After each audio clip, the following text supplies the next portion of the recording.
তো আমি আমার বউকে চোখ বন্ধ করে সাপোর্ট করি, অন্ধের মতো সাপোর্ট করি, অন্ধের মতো ওকে এগিয়ে দিই, ভালোবাসি। স্ত্রী শুভশ্রীকে অন্ধের মতো বিশ্বাস করেন রাজ চক্রবর্তী।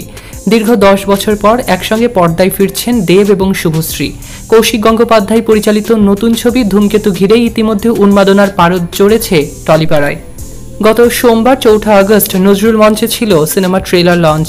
ভক্তদের উন্মাদনায় দক্ষিণ কলকাতার শারদান অ্যাভিনিউ পরিণত হয়েছিল জনসমুদ্রে। মঞ্চে দেব শুভশ্রীর খুনসুটি, একসঙ্গে তাদের নাচ, সবই এখন ভাইরাল সামাজিক যোগাযোগ মাধ্যমে। সোশ্যাল মিডিয়ায় চলছে দেশুর ঝড়, অর্থাৎ দেব শুভশ্রী নামের সংক্ষিপ্ত রূপ। তাদের ফের একসঙ্গে পর্দায় ফেরা যেমন চর্চার জন্ম দিয়েছে, তেমনই ট্রেন্ডিং তালিকায় উঠে এসেছে রাজ চক্রবর্তী এবং রুক্মিণী মৈত্রের বিভিন্ন ধরনের মিমসও।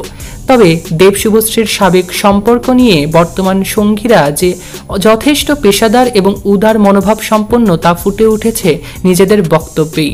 সামাজিক মাধ্যমে নানা আলোচনায় এবং দেব শুভশ্রীর জুটিকে নিয়ে সম্প্রতি রাজ গণমাধ্যমে বলেছেন, আমি সাপোর্ট করব না তো কে করবে, আমি সাপোর্ট না করার কে, সাপোর্ট আমাকে করতেই হবে। বাংলার যে কোনো ছবিকেই আমি সাপোর্ট করি, কারণ একটা সিনেমা বানাতে যে স্বপ্ন দেখতে হয়, এতটা পরিশ্রম করতে হয়, তার সঙ্গে অনেক স্টেক জড়িত থাকে। ধূমকেতু নিয়ে তিনি আরও বলেন, এই ছবিটা কৌশিক গঙ্গোপাধ্যায়ের একটা স্বপ্নের প্রজেক্ট। উনি বরাবর বলতেন এই ছবিটা মুক্তি পাওয়া দরকার। আমি ছবিটা একটু অন্যভাবে বানিয়েছি। সঙ্গে রয়েছে দেব শুভশ্রীর অসাধারণ জুটি। এখন যেহেতু মানুষ আবার হলে গিয়ে সিনেমা দেখতে উৎসাহী হচ্ছেন, হতে পারে এই ছবিটাই আরও বড় কোনো পরিবর্তনের সূচনা করবে বাংলা ইন্ডাস্ট্রিতে। শুভশ্রীর প্রতি ভালোবাসা প্রকাশ করে রাজ বলেন, আমি আমার বউকে চোখ বন্ধ করে সাপোর্ট করি, সবসময় অন্ধের মতো সাপোর্ট করি শুভশ্রীকে, ওকে এগিয়ে দিই সব কাজে, ভালোবাসি, এটা তো করতেই হবে আমাকে, তাই এই ছবিটিকেও বেশি করে সাপোর্ট করব আমি।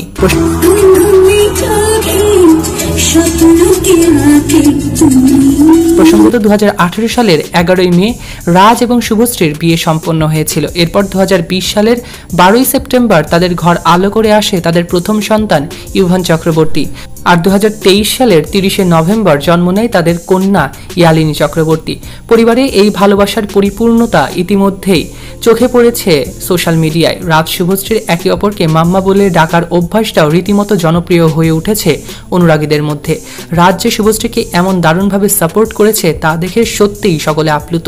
অন্যদিকে শুভশ্রী বা দেবকে একসঙ্গে দেখতে পেয়ে কোনো প্রতিক্রিয়া এখনো দেয়নি রুক্মিণী। শুভশ্রী এবং দেবকে একসঙ্গে দেখে কেমন লেগেছে আপনাদের, আর রাজের এই প্রশংসা নিয়ে আপনাদের কি মন্তব্য তা কমেন্ট সেকশনে জানিয়ে দিতে ভুলবেন না। এমনই আপডেট পেতে আমাদের ইউটিউব চ্যানেল এবং ফেসবুক পেজটিকে লাইক, ফলো আর সাবস্ক্রাইব করতে ভুলবেন না। সৈকত আহমেদ নূর, সেলিব্রিটি লাইফলাইন।